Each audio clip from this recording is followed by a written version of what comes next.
അപ്പം നമ്മൾ എത്തനോളിൻ്റെ uses and ethanol എന്താണെന്ന് പഠിച്ചു കഴിഞ്ഞു. ഇനി നമ്മൾ നോക്കാൻ പോണത് എത്തനോളിൻ്റെ പ്രിപ്പറേഷനാണ്. ഇൻഡസ്ട്രിയിൽ എത്തനോൾ എങ്ങനെയാണ് പ്രിപ്പയർ ചെയ്യുന്നത്. സോ അതിനു വേണ്ടി നമ്മൾ ആദ്യം എടുക്കേണ്ടത് കുറച്ച് ഷുഗർ കെയിനാണ്. എന്ത്? കരിമ്പാണ്. സോ ഈ കരിമ്പിനെ എടുത്തതിന് ശേഷം നമ്മുടെ മെഷീനിൽ കിടക്കിടക്കിടാന്നിറക്കുക. അപ്പോൾ കരിമ്പിൻ്റെ ജ്യൂസ് കിട്ടും നമുക്ക്. ആ ജ്യൂസ് നമ്മൾ എടുത്ത് കുടിക്കുക, വലിയ ആവശ്യമൊന്നുമില്ല. ഈ ജ്യൂസിന് ശേഷം കിട്ടുന്ന സാധനം ഉണ്ടല്ലോ, അതിൻ്റെ വേസ്റ്റ്, അതിന് നമ്മൾ ചണ്ടി എന്നാണ് പറയാം. എന്താ പറയുക? ചണ്ടി എന്നാണ് പറയാം. ഈ ചണ്ടീനെ എടുത്ത് നല്ല രീതിയിൽ ക്രഷ് ചെയ്യുക, അതിനെ നല്ല രീതിയിൽ പൊടിക്കുക. അങ്ങനെ പൊടിച്ചതിന് ശേഷം അതിനെ നമ്മൾ വെള്ളത്തിലിട്ട് വെക്കുക. ഇങ്ങനെ വെള്ളത്തിലിട്ട് വെക്കുന്ന സാധനത്തിന് നമ്മൾ വിളിക്കുന്ന പേരാണ് മൊളാസസ്. എന്ത് വിളിക്കും? മൊളാസസ്. സോ ഈ മൊളാസസ് വെച്ചിട്ടാണ് നമ്മൾ എന്ത് ചെയ്യാൻ പോണത്? എത്തനോളിനെ പ്രിപ്പയർ ചെയ്യാൻ വേണ്ടത്. ഞാൻ ഒന്നുകൂടെ പറയാം. നമ്മുടെ കരിമ്പ് എടുക്കുക, കരിമ്പിൻ്റെ ജ്യൂസ് കളയുക, ജ്യൂസ് കളഞ്ഞതിന് ശേഷമുള്ള ചണ്ടി എടുക്കുക, ചണ്ടിനെ എടുത്ത് നല്ല ഇതിൽ ക്രഷ് ചെയ്തിട്ട് അതിനെ വെള്ളത്തിലിട്ട് വെക്കുക. സോ ഇതിനെ വിളിക്കുന്ന പേരാണ് മൊളാസസ്. ഈ മൊളാസസിനെ നമ്മൾ മദർ ലിക്വർ എന്നൊക്കെ വിളിക്കാറുണ്ട്. മദർ ലിക്വർ എന്നൊക്കെ നമ്മൾ എന്ത് ചെയ്യാറുണ്ട്? വിളിക്കാറുണ്ട്. ഓക്കെ, മദർ ലിക്വർ എന്നൊക്കെ വിളിക്കാറുണ്ട്. ഈ മൊളാസസ് ാണ് നമ്മൾ എന്ത് വിളിക്കുക? മദർ ലിക്വർ എന്ന് വിളിക്കാറുണ്ട്. ഓക്കെ, സോ ഈ മൊളാസിനകത്ത് ശരിക്കും എന്താ ഉള്ളത്? ഷുഗർ ആണുള്ളത് അല്ലേ? പഞ്ചസാരയാണ്. ഷുഗർ കെയിനകത്ത് എന്താ ഉള്ളത്? ഷുഗറാണ്. സോ മൊളാസ് എന്ന് പറഞ്ഞാൽ പഞ്ചസാരയാണ്. സോ നമ്മുടെ കയ്യിൽ ഇപ്പോൾ മൊളാസ് ഇരിപ്പുണ്ട്. ഈ മൊളാസസിനെ എന്ത് ചെയ്യണം എന്ന് ചോദിച്ചു കഴിഞ്ഞാൽ, ഈ മൊളാസസിനെ എടുത്തതിന് ശേഷം അതിനകത്തേക്ക് നമ്മൾ കുറച്ച് ഈസ്റ്റ് ആഡ് ചെയ്യാം. മൊളാസിനകത്തേക്ക് എന്ത് ആഡ് ചെയ്യാം? കുറച്ച് ഈസ്റ്റ് ആഡ് ചെയ്യാം. ഈ ഈസ്റ്റ് എന്ന് പറഞ്ഞ സാധനം, ഈസ്റ്റ് നിങ്ങൾ കേട്ടിട്ടുണ്ടാവും, അപ്പത്തിലും കേക്കിലൊക്കെ ഇങ്ങനെ ഫ്ലഫി ആയിട്ട് വരാൻ വേണ്ടി, അതേപോലെ സോഫ്റ്റ് ആവാൻ വേണ്ടി ഉപയോഗിക്കുന്ന സാധനമാണ് ഈസ്റ്റ് എന്ന് പറയുന്നത്. സോ ഈ ഒരു ഈസ്റ്റ് എന്ന് പറഞ്ഞ ജീവനുള്ളൊരു വസ്തുവാണ്, ഒരു മൈക്രോ ഓർഗാനിസം ആണ്. സോ ഈ ഈസ്റ്റിന് 2 എൻസൈമുകൾ ഉണ്ടാക്കാൻ പറ്റും. ഈസ്റ്റിന് എന്തുണ്ടാക്കാൻ പറ്റും? എൻസൈമുകൾ ഉണ്ടാക്കാൻ പറ്റും. എൻസൈം നിങ്ങൾ കേട്ടിട്ടുണ്ടാവും.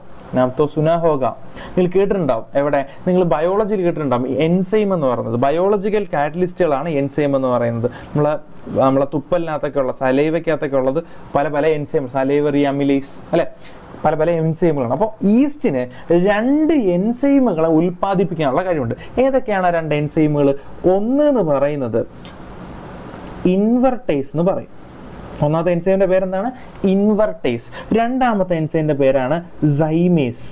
സോ നമ്മുടെ ഈസ്റ്റിന് 2 എൻസൈമുകൾ ഉൽപ്പാദിപ്പിക്കാനുള്ള കഴിവുണ്ട്. സോ ഒന്നാമത്തെ എൻസൈമിന്റെ പേര് ഇൻവെർട്ടേസ്, രണ്ടാമത്തെ എൻസൈമിന്റെ പേര് സൈമേസ്. ഓർത്ത് വെച്ചേക്കുക. നമ്മൾ മൊളാസിനകത്തേക്ക് ഈസ്റ്റ് ഇടുന്നു. ഈസ്റ്റ് 2 എൻസൈമുകൾ ഉണ്ടാക്കുന്നു. ഒന്നാമത്തെ എൻസൈമിന്റെ പേര് ഇൻവെർട്ടേസ് എന്നാണ്, രണ്ടാമത്തെ എൻസൈമിന്റെ പേര് സൈമേസ് എന്നാണ്.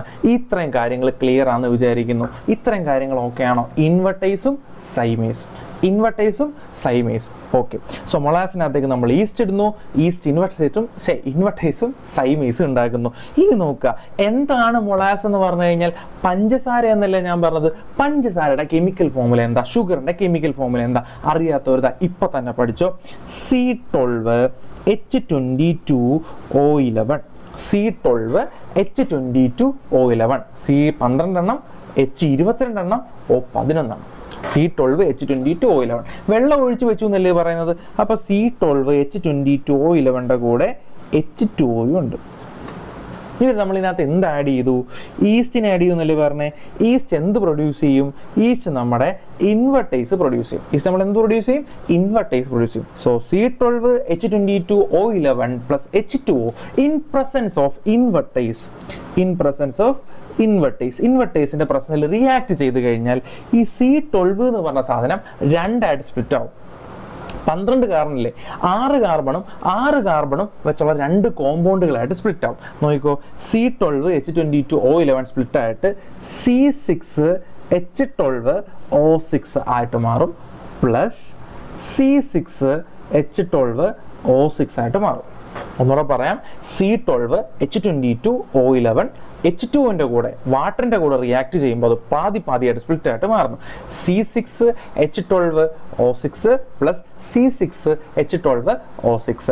സോ നിങ്ങളപ്പോൾ ചോദിക്കും, ഇതിനകത്ത് 22 ഐറ്റത്തിനല്ലേ ഉള്ളൂ, ഇവിടെ 12 24 എണ്ണം എങ്ങനെ വന്നു?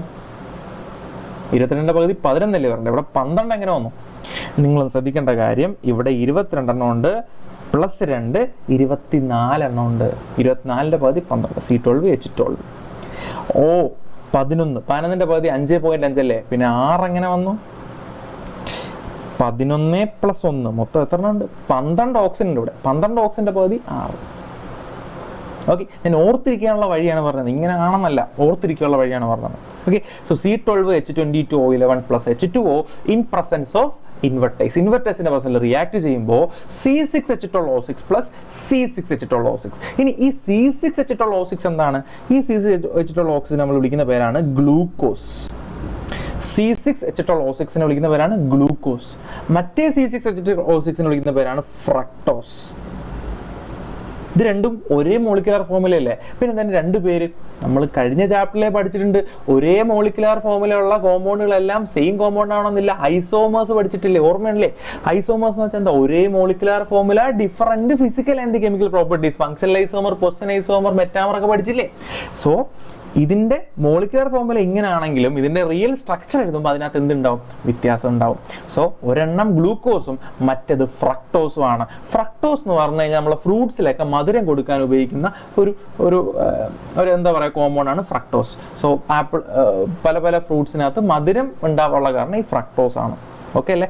സോ C12H22O11 ഷുഗറിന്റെ കൂടെ വെള്ളം ആഡ് ചെയ്യുന്നു ഇൻ പ്രസൻസ് ഓഫ് ഈസ്റ്റ്. ഈസ്റ്റിന് ആദ്യം 2 എൻസൈമുകൾ ഉണ്ടാക്കും, ഇൻവെർട്ടേസ്, സൈമേസ്. അതിനകത്ത് ഇൻവെർട്ടേസുമായിട്ട് C12H22O11 ഇൻവെർട്ടേസുമായിട്ട് റിയാക്ട് ചെയ്യുന്നു. അപ്പോൾ നമുക്ക് എന്ത് കിട്ടും? C6H12O6 + C6H12O6. ഓക്കെ, ഇനി ഇതിൽ നിന്ന് ഒരാളെ എടുക്കാം. ഏതിൽ നിന്ന് ഒരാളെ എടുക്കാം? C6H12O6 ഇല്ലേ, അതിൽ നിന്ന് ഒരാളെ എടുക്കാം. ഓക്കെ, സോ നോക്കുക, C6H12O6. ഈ പറയുന്ന C6H12O6 നമ്മുടെ സൈമേസുമായിട്ട് റിയാക്ട് ചെയ്യും. നമുക്കറിയാം ഈസ്റ്റ് 2 എൻസൈമുകളാണ് ഉണ്ടാക്കിയത്, ഒന്ന് ഇൻവെർട്ടേസും ഒന്ന് സൈമേസ്. ഇൻവെർട്ടേസ് മാത്രമേ റിയാക്ട് ചെയ്തിട്ടുള്ളൂ, സൈമേസ് വെയിറ്റ് ചെയ്തിരിക്കുകയാണ്. എന്തിനു വേണ്ടി? ഇൻവെർട്ടേസ് റിയാക്ട് ചെയ്ത് കഴിഞ്ഞിട്ട് കിട്ടുന്ന ബാക്കിയുള്ള പ്രോഡക്റ്റില്ലേ, യവനുമായിട്ട് ആര് റിയാക്ട് ചെയ്യും? സൈമേസ് റിയാക്ട് ചെയ്യും. So C6H12O6 in presence of zymase, സൈമേസിന്റെ പ്രസൻസിൽ റിയാക്ട് ചെയ്ത് കഴിഞ്ഞാൽ എന്ത് കിട്ടും? C6H12O6 in presence of zymase gives എന്ത് കിട്ടും? നമ്മൾ എന്തുണ്ടാക്കാൻ ഇതെല്ലാം ചെയ്തു വെക്കുന്നേ? നമ്മൾ എന്തുണ്ടാക്കാനാ? എഥനോൾ ഉണ്ടാക്കാനാ. എഥനോൾ എന്താ?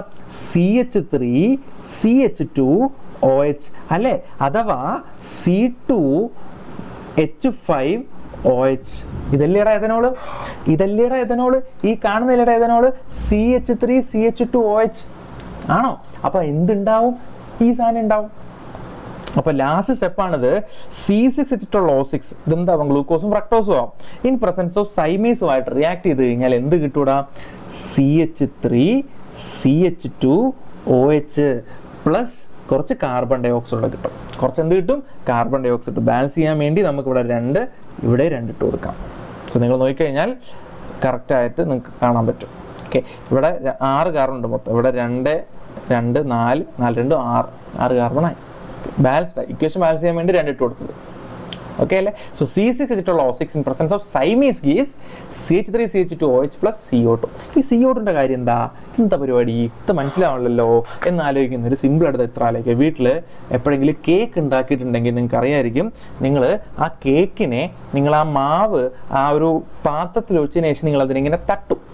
ആ പാത്രം ഇങ്ങനെ തറലിട്ട് തട്ടും. അപ്പോൾ തട്ടുമ്പോഴത്തേക്ക് ഇങ്ങനെ കുമിള പൊങ്ങി വരുന്നതായിട്ട് നിങ്ങൾക്ക് കാണാൻ പറ്റും അല്ലേ? നിങ്ങൾക്ക് ആ പാത്രം തട്ടുമ്പോഴത്തേക്കും ആ മാവിൽ നിന്ന് ഇങ്ങനെ കുമിള പൊങ്ങി പോകുന്നതായിട്ട് കാണാൻ പറ്റും. ഈ കുമിള എന്ന് പറഞ്ഞു കഴിഞ്ഞാൽ ഇവിടുത്തെ കാർബൺ ഡൈ ഓക്സൈഡ് ആണ്. ഈ കാർബൺ ഡൈ ഓക്സൈഡിനെ എസ്കേപ്പ് അടിക്കാൻ വേണ്ടിയിട്ടാണ് നമ്മൾ ഇങ്ങനെ തട്ടുന്നത്. സോ ഇവിടെയും സെയിം രീതിയിൽ നമ്മൾ അവിടെ ഈസ്റ്റ് ഇട്ടുമ്പോഴാണ് ഈ പ്രശ്നം. ഇവിടെയും നമ്മൾ സെയിം രീതിയിൽ ഫെർമെന്റ് ചെയ്യിപ്പിക്കുവാണ് ഈസ്റ്റ് വെച്ചിട്ട്. അങ്ങനെ ഫെർമെന്റ് ചെയ്യിപ്പിക്കുമ്പോൾ എന്തുണ്ടാവും? കാർബൺ ഡൈ ഓക്സൈഡ് ഉണ്ടാവും. പറഞ്ഞാൽ മനസ്സിലായോ? ഞാൻ വളരെ പെട്ടെന്ന് ഒന്നുകൂടെ ഇതിൻ്റെ ഒരു പ്രിപ്പറേഷൻ ഒന്ന് പറഞ്ഞുതരാം. ശ്രദ്ധിച്ച് കേൾക്കുക. നമ്മൾ എടുത്തത് മൊളാസ് ആണ്. മൊളാസിനകത്ത് വെള്ളം ചേർത്തു, അതായത് ഷുഗറിനകത്ത് വെള്ളം ചേർത്തു. ഷുഗർ എന്ന് പറഞ്ഞു കഴിഞ്ഞാൽ C12H22O11 ആണ്. അതിൻ്റെ കൂടെ നമ്മൾ വെള്ളം ചേർത്തു ഇൻ പ്രസൻസ് ഓഫ് ഇൻവെർട്ടേസിന്റെ പ്രസൻസ്. എന്നിട്ട് നമ്മൾ എന്ത് ചെയ്തു? അപ്പോൾ നമുക്ക് എന്ത് കിട്ടി? C6H12O6 + C6H12O6. സോ നമുക്ക് എന്ത് കിട്ടി? C6H12O6 + C6H12O6 കിട്ടി. ക്ലിയർ? ഇനി എന്ത് ചെയ്തു? നമ്മൾ C6H12O6നെ നമ്മൾ എന്ത് ചെയ്യുന്നു? സൈമേസുമായിട്ട് റിയാക്ട് ചെയ്യുന്നു. C6H12O6 ഇൻ പ്രസൻസ് ഓഫ് സൈമേസുമായിട്ട് റിയാക്ട് ചെയ്താൽ നമുക്ക് എന്ത് കിട്ടൂടാ?